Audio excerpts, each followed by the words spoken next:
Hey, what's up, everybody? BDO 44 coming at you with another video. Okay, the Lakers got the Warriors tonight at Chase Center, and my hopes are not very high for this one, as you guys already know. Um, Quite frankly, their team is light years ahead of where we are. I think we're at rock bottom, and I think it may be actually getting worse. All the reports are saying that there's trouble in Lakerland in terms of communication between the players, the stars, particularly LeBron and AD, and Rob Pelinka. We discussed that yesterday. You go check out some other videos if you want to see my opinion on everything there. I've had quite a few rants over the last 48 hours about the Lakers, and I'm not going to get into one right now. I'm just not going to do it. But what I will say is this. I do expect more of the same, but I am encouraged by what I saw from Austin Reeves in the previous game. He's starting to find his confidence again. Malik Monk was retained. He stayed on the team, which ultimately I'm happy about because he's somebody I want us to keep long term, even though I don't believe we can. Hopefully, I'm absolutely and utterly wrong about that, and we'll have him for the coming years. But for now, he'll definitely be a Laker, and that is a good thing. Hopefully, he'll get his shots up. It's a Golden State game, so you know the three-point line is going to be very important. And to be completely honest with you, I expect Steph and Clay to shoot a lot, to say the least. Clay is starting to find his rhythm. He's been back now for a couple of weeks. And, this is a game that I think Clay is going to be very up for. There's something to be said for the history that his family, his father particularly, has with the Los Angeles Lakers. And every time Clay sees the Lakers, it has to cross his mind that his father's name is up in the rafters. Every time he comes into our building, he sees that Thompson up there. So, that's very meaningful, I'd imagine. And so every time we see the Lakers, every time we see the Warriors, I expect him, when he's playing, to have a special desire to beat the hell out of us. So that's what I expect to see. Wouldn't be surprised if he scores over 30, the most points he scored or what have you since coming back against us. Wouldn't shock me at all. I'm going to be looking for a couple other players out on their team that really do some good things. Obviously, Andrew Wiggins, first-time All-Star, starting in the All-Star game. I don't agree with that, but that doesn't mean he's not having a fantastic season. And from what I understand, he's making a lot of money on the defensive end. So I'm going to be looking to see how he's become, how he's developed into a defensive player, because I just don't look for him very much. We haven't seen the Warriors very much. We did see them quite a bit in the preseason. But if I'm not mistaken, we still got like 2 or 3 games with the Warriors going forward, which is terrible news for us. But, that's what it's going to be. We will see them. And mind you this, we knocked them out in the play-in tournament last time. They did have another game after that. I think they played the Grizzlies or something like that. But we ultimately were a big catalyst for why they didn't make the playoffs last year. And I'm willing to bet they're going to have that in mind tonight when we go into their building on their floor. From what I haven't been paying attention to Steph lately. Last I checked, he was trying to work his way out of a slump. I'll always tell you guys, if you're in a slump, the Lakers are right up what you need to see. It's right on time for you to have a date with the Lakers because we're going to knock you right out of that slump. So I'd expect Steph Curry to go completely nuts tonight. They have a guy by the name of Jonathan Kuminga, who's a lottery pick that they just picked up. I know that Draymond Green is out. He won't be playing an All-Star game as well, so I'd expect to see a lot of Jonathan Kuminga tonight. It's a good game for them and kind of run some of their other guys, rest some of their starters, rest some of their main players, because quite frankly, we're not a good team. And when you're going up against not-so-good teams, that's usually what good teams do. Now, unfortunately for them, they do have to consider us a good team because at the end of the day, we got LeBron James, Anthony Davis, and Russell Westbrook on the floor. So even though Russell Westbrook is not considered that kind of guy, we've seen him play so horribly, there's going to be a game where he's back to being Russell Westbrook. Don't let it be against you. And that's what every team needs to understand going up against us. He's especially motivated. He's mad at the front office. And I don't know how he's going to react to that. Maybe that means he plays better. Maybe that means he plays worse. Maybe that means he doesn't get as many minutes. Maybe that means he doesn't play at all. Because from what I understand, he and LeBron James are both questionable. So being that he didn't play in the last game, back tightness, said it was because he had sat too long. Sounds like a protest to me. I'm with it. Y'all can check out another one of my videos where I said I'm with Russ, which is the last rant I had. And I'm in agreement that he deserves to be treated better. And if we're going to make a decision between him or the coach, it should definitely be him staying and the coach leaving. As you all know, I think the coach is a catalyst for a good 95% of what we see out there in terms of us losing. I know the roster is garbage, but quite frankly, there's a million different ways you can use this roster, and he's not using it properly. And I think that is why players look as bad as they do, and I think that's why Russell's slump has been so horrible as it's looked. He's not the only player that is slumped in this offense, which is why I believe that.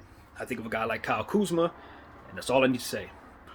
And I listened to what Montrezl Harrell said yesterday. He said it's the first time he enjoyed playing basketball. He got traded to the Charlotte Hornets after being with the Washington Wizards. It's the first time he's enjoyed playing basketball in a long time. I know for a fact, an absolute fact, he's definitely referring to us as well as Washington, because we didn't play him properly. We let Andre Drummond step in front of him, and quite frankly, played him like he was somebody who couldn't play at all. Sort of like we're doing to Dwight Howard right now. I don't agree with that. Didn't agree with how Montrez was treated and played, and ultimately would have fired him after that. But the Lakers front office have different thoughts. I don't know exactly what those thoughts are, but they have different thoughts about things, and because of it, Frank Vogel, of course, is going to be at the helm tonight, picking and choosing who's on the floor. I do believe that we'll see a lot of what we don't want to see. Probably a lot of Trevor Ariza, probably a lot of Avery Bradley, stuff you don't want to see. Carmelo Anthony is still out, so you know he's going to lean on Trevor Ariza, and as a result, if Trevor doesn't look his best, it's going to be a problem. Let's see, Stanley Johnson. Definitely looking forward to him bouncing back. He's played not so great lately here and there, mainly because he's been put in situations to not look so great, put on players that he shouldn't be on, out of position, stuff like that. And that's why it's kind of difficult to make these videos without complaining, because I do actually clearly see that those are the reasons why guys aren't playing well. And it's just one of those situations where what I would do is play Dwight Howard and Anthony Davis to provide ourselves some size. Obviously, they still have James Wiseman out, their young rookie center that they drafted early in the first round. I think he was like the second pick in the draft last year. He's down with a knee.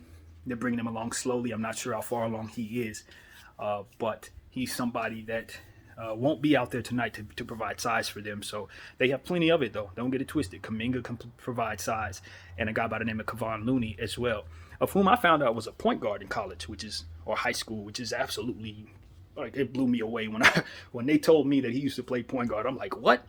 But Kevon Looney's a guy who may also get some minutes tonight, do some good things. Gary Payton II, GP2, old Laker, somebody we should have kept, of course. Can jump completely out of the gym, fantastic on the defensive end. He's somebody who could have a massive night tonight, wanting to go up against his old team and remind them why he too should have been kept. A big part of what the Golden State Warriors are doing this year, and congratulations to him, because he basically pulled it out of the mud. You know what I mean? He's a guy who has paid his dues, played all over the world, played in the G League, played with the Lakers twice, and should have been kept. But he's found a home with the Golden State Warriors, and I think he's going to have a chance to get himself a championship ring this year with the Golden State Warriors. They are certainly in the mix of about 6 or 7 teams that I think can legitimately get it. So, yeah, man, I like their team a lot based on their roster. Obviously, Steve Kerr is going to be coaching, and we'll have to deal with what they throw at us. They have about four legitimate all-stars. Obviously, Klay Thompson's not an all-star this year, but it doesn't mean he won't play like one tonight against us. So we had better be very, very up for what it is that they do. And unfortunately, based on the things that we've seen from our team and the chatter and all that, you just don't expect the Los Angeles Lakers to be cohesive. You don't expect them to do the right things tonight. You just don't. You know what I mean? It's sad enough. But I've seen situations where everything looks like it's on the ground, and guys find it in themselves to turn things around. And this is a great night to start. If we're going to make a push for decency, it would be nice if the last game was rock bottom. We played against the Portland Trail Blazers. I didn't get a chance to see that game because I didn't have the link necessary, and I'm kind of glad I didn't. But unfortunately, I did see enough of it to know how bad it got, and I did see the highlights and listen to every bit of the chatter going around to know what there was to know. Anthony Davis did not score in the fourth quarter after going 8 for 11, which is egregious. It's egregious on everybody's part, including his. Coach should have demanded he shoot more than 11 shots if he's going 8 for 11. and I'm willing to bet something went wrong as to which he decided not to shoot. And we've seen players do that before, where guys just don't want to shoot in the fourth quarter. Most notably, I believe it was Ben Simmons who had done something like that, things of that nature. He went on a long streak where he refused to shoot in the fourth quarter. I believe he did that in protest. I've seen other players do it as well. So it's a thing, and I believe, I personally believe that our team is tired of this coach and they want him fired. I personally believe that because I'm not that great of a basketball mind, even though I consider myself one. I know there's stuff I don't know. When I listen to people like JJ Redick and Gilbert Arenas, it shows me how far away from basketball mind I actually am. But from the most basic of things, I do understand that it's very easy to see that he's not putting us in the best position to succeed. And so if the fans are seeing it, I'm pretty sure the players behind the scenes are frustrated as well. And I think they've been protesting in a way by not giving their best at times and doing little stuff like this. So, yeah, I don't think it would hurt. You know, I'm one that's always saying fire him, but I honestly don't think it would be a bad idea to do so now. To put a coach in place like Phil Handy to start the process of seeing if he's someone that you want to coach. You know, have coach the team. You know, this is not an independent thought. I took this from Trevor Lane and the guys, the gentleman next to him. I agree with them on this. I just think it would be a great idea, not only from a standpoint of, I want him out of here, like I've been screaming, but from a standpoint of, okay, strategically speaking, we need to know if it is him that is the problem. You know, we need to know if we get a different coach in here and they give them different stuff, can we get the most out of this roster, or do we really need to consider blowing this thing up? Obviously, we know Anthony Davis and LeBron James can win, but is there a way, a path to success with Russell Westbrook without this coach? I think the desire to get rid of him is pretty much across the board. I think he probably would like to be relieved from all of this at this point. He probably feels like it isn't his fault or what have you. It would just be nice for the Lakers to move on. Clearly, there's nothing left to see. You know, when you get to a point where you're like, okay, when does a guy deserve to be fired, or when should a franchise make a decision? We've had all the games that would get us to that point, in my opinion. To that point, in my opinion. I don't think there's anything left to see. I don't think there's a game going forward where we're like, all right, that's enough. If that were the case, I believe we just saw it against Portland. So it's very obvious to me that the front office is just as dysfunctional as what we're seeing on the floor, and that is why a decision like this has not been made. So that's where I'm at with it. I don't think anybody's on the same page. I don't think anybody's doing what they're supposed to be doing as per se up top. If they were, we would have seen some things done differently, including Malik Monk possibly being traded if they cannot create the cap space for him, for which I don't believe they can. So, you know, I'm frustrated. The players are frustrated. I believe the rest of Laker Nation's frustrated. Shannon, who rides for LeBron 100%, has had it up to here. Everybody's frustrated, man. We want to get to a point where we're just seeing guys looking their best once again. And I know that I'm not insane. At the beginning of the season, I legitimately thought this team was a championship caliber team, with all the roster as is. Even though I knew we had some players, I'm not going to lie, I should have said more about how I felt about the guys on the back of the bench as we were putting them together. Trevor Ariza, Wayne Ellington, guys who had already played Laker basketball in the past. I thought at the moment that we did that we were setting ourselves up for needing to rely upon Anthony Davis to play absolutely perfect basketball in order for us to succeed. And I think the fact that he was removed from the game, and then you couple it with all the other issues that we have with the roster and how it's being used by the coach, I think the faith of the team, in my eyes, had just started to dwindle as the season progressed. But the path to us looking as bad as we do is actually something that was foreseeable based on how non-productive those players had been up until that point. You could clearly see that those were not productive players at all. Trevor Ariza didn't have the greatest year last year. Wayne Ellington has gotten lost somewhere, even though he made some shots here and there. He's not a defensive player you want playing many minutes. Avery Bradley had just been waived by the Warriors. That's why we were able to pick him up, because he didn't make the cut over there. I mean, these are the type of things that help you understand that the roster itself was going to be reliant too much upon the top players to do well. But what I was thinking is, it's not about defense for this year. We would be able to get enough scoring from everywhere with Kendrick Nunn giving us, assumingly giving us 20 points, maybe even having some 30-point nights. It would just give us an opportunity to outscore guys. And as long as Anthony Davis could hold down the defensive end, we had Dwight Howard, and hopefully we could get something out of DJ to give us the size that we needed to overcome the fact that we had lost so much defensive, ability in our guards. Russell Westbrook doesn't defend. We lost Alex Caruso. We lost KCP. So my thinking was, if AD still holds it down and Bron is still himself, Russell Westbrook was a tricky fit, but you knew for a fact if he controlled the ball and Bron played off ball, it was possible it could work, right? Because the thing is you knew Russell couldn't play off ball, off rip. But Bron could certainly play off ball whenever at will. He's not bad at off the ball at all. He could cut all over the place. He could dunk, lob, could be a lob threat, make hockey assists off of passes given to him by Russell Westbrook, and ultimately feed AD repeatedly. So, if I'm being honest with you, that should still be what we're doing. It was never what we've done, but that is our best path to success. Now, unfortunately, we don't have that 20, 30 points coming out of Kendrick Nunn. Unfortunately, we're not getting anything out of DJ, so there's no size down there. And unfortunately, our coach is not using this roster in the way that I see it should be used, based on the fact that he doesn't have an offensive mind, and his defense is, well, I don't like his defense either because he doesn't respect size. You can't tell me you're a defensive coach and then not respect shot blocking, not respect rebounding.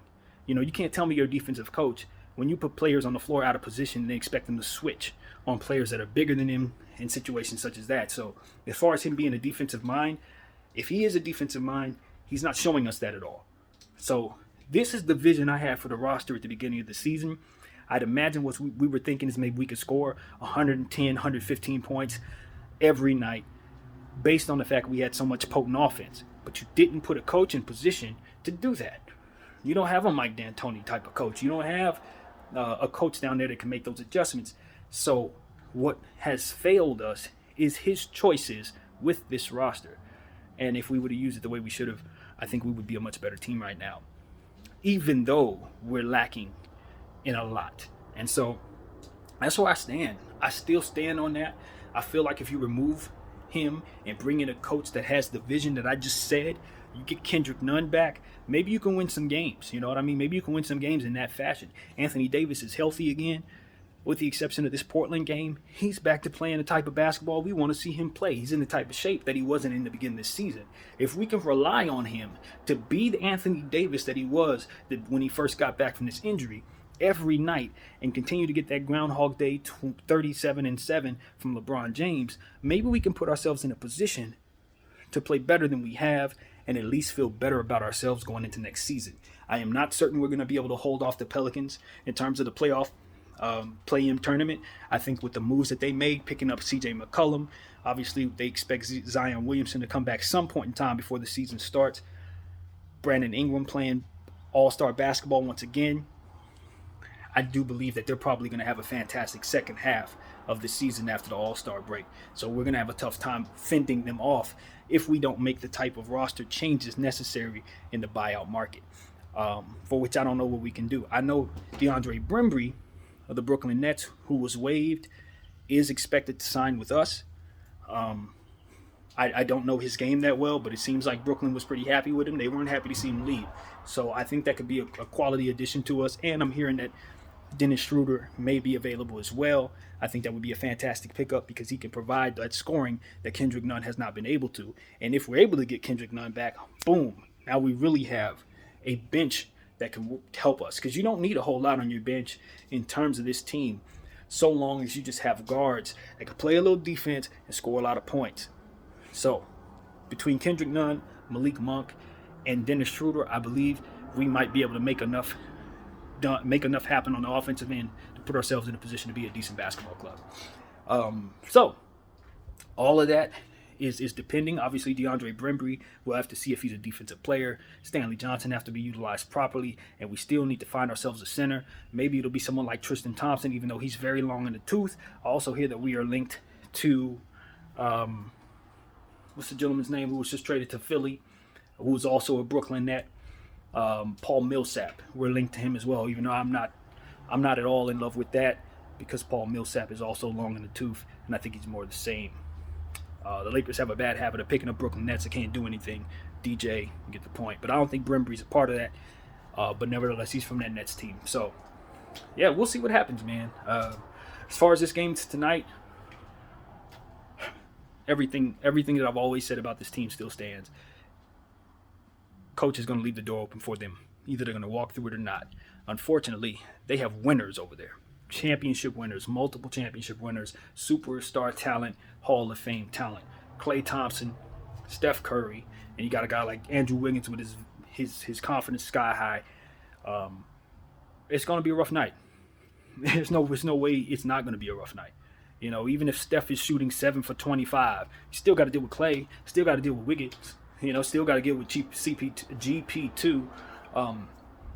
You know, still got to deal with Jonathan Kuminga, whom I think is one of the guys in this league who has a fantastic future scoring the basketball, because he jumps out the gym with ease and he gets very, very easy buckets. That's the thing I love about Jonathan Kuminga. He is going to score a lot, and someday I wouldn't be surprised if he averages more than 20 points off of sheer layups and dunks, because this dude is he's going to fly around, and his athleticism is off the charts, and he has fantastic handles for his size.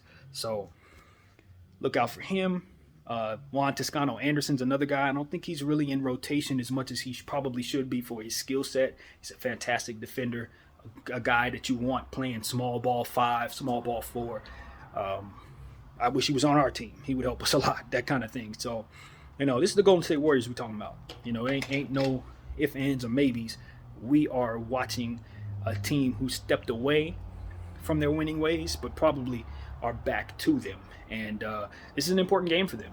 You know, this is one of the ones where they expect to win. They're supposed to win, and would be embarrassed if they don't win it.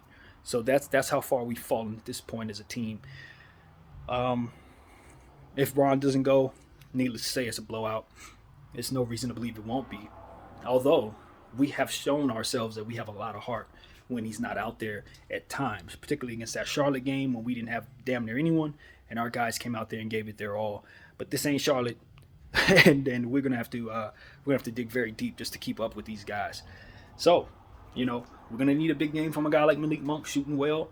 We're gonna need a big game from a guy like Austin Reeves. We're gonna need guys like Trevor Ariza to play outside of themselves, Avery Bradley play outside of themselves, because you know they're gonna be on the floor. So that is the situation, man. Not too happy to be a Laker fan right now, but you like to think for this particular roster, we've hit rock bottom. You'd like to think that. And if that's the case, then it's all up from here. That don't mean we're going to win, but we shouldn't look the way we did in these previous games if they have in fact turned a corner. If I'm a betting man, I'd say they have not, unfortunately. And that's just how I see it, man. With all the reports that are coming out, the fact that guys didn't make any moves, I think could settle the team down. I think you may see a better Stanley Johnson, a better THT, a better Malik Monk, because they don't have to worry about the rest of this season. So I think there's something to be said for that.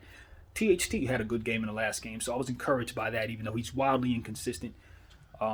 He showed us that he has mechanics. You know, his shooting mechanics are still available to him, and the possibility of him playing better at any moment is there. So I'm very optimistic that THT is going to raise his value over time, and hopefully tonight could be a good night for him to do that, start that process. Especially knowing that DeAndre Brembry's coming, and that means less minutes for you, so you better play better. Shoot. That's what I got to say, man. God, I wish I had better things to say about my team, but at this point, we're just on we're in the pits. We're in the pits right now. It's dark in LA, and unfortunately, it's just not much to say other than that. So that's what I got. Hopefully, the Lakers will play well tonight. You guys enjoy the game if you decide to watch it. My name is BDL44. Thank y'all for watching. I'm out.